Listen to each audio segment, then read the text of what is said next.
अपने नाज़रीन को अहम खबर भी हमने पहुंचानी। सरकारी मुलाजमीन की तनख्वाहों में 6% जो इजाफा है उसको मंजूर कर लिया गया है। जरा ऐसा बता रहे हैं, सरकारी मुलाजमीन की तनख्वाहों में 6% के इजाफे को मंजूर कर लिया गया है। इससे पहले हम डिस्कस भी कर रहे थे कि शायद 10% तक की तजवीज़ है सरकारी मुलाजमीन की तनख्वाहों और पेंशन में इजाफे की। अभी ये खबर सामने आ रही है कि ये तजवीज़ मंजूर की गई है कि सरकारी मुलाजमीन की तनख्वाहों में 6% का इजाफा किया जाएगा। वज़ीर आज़म शहबाज शरीफ की ज़ेर सदारत मौशी टीम का इजलास हुआ जिसमें ये अहम फैसला किया गया और इस इजाफे की तजवीज़ को मंजूर किया गया है कि 6% जो है वो इजाफा किया जाएगा। वज़ीर आज़म शहबाज शरीफ की ज़ेर सदारत मौशी टीम का इजलास हुआ है और इससे थोड़ी देर पहले हमने बजट दस्तावेज भी आपको दिखाई है जिसकी कुछ डिटेल्स अब आहिस्ता आहिस्ता सामने आना शुरू हो चुकी हैं और सरकारी मुलाजमीन की तनख्वाहों में 6% इजाफे की तजवीज़ मंजूर कर ली गई है। लेकिन हतमी मंजूरी जो है वो वज़ीर आज़म शहबाज शरीफ देंगे। वफाकी काबीना का इजलास होगा, 3 बजे का तकरीबन वक्त दिया गया है। लेकिन अभी तक की इत्तलात के मुताबिक सरकारी मुलाजमीन की तनख्वाहों में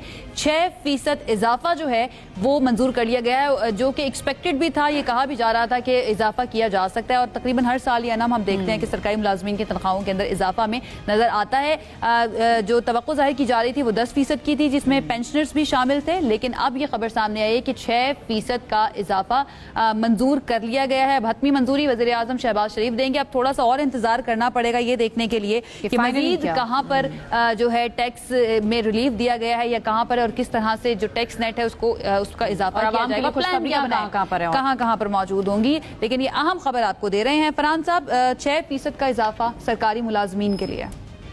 सरकारी मुलाजमीन तो शायद 10% ही आप लोग मायूस होंगे।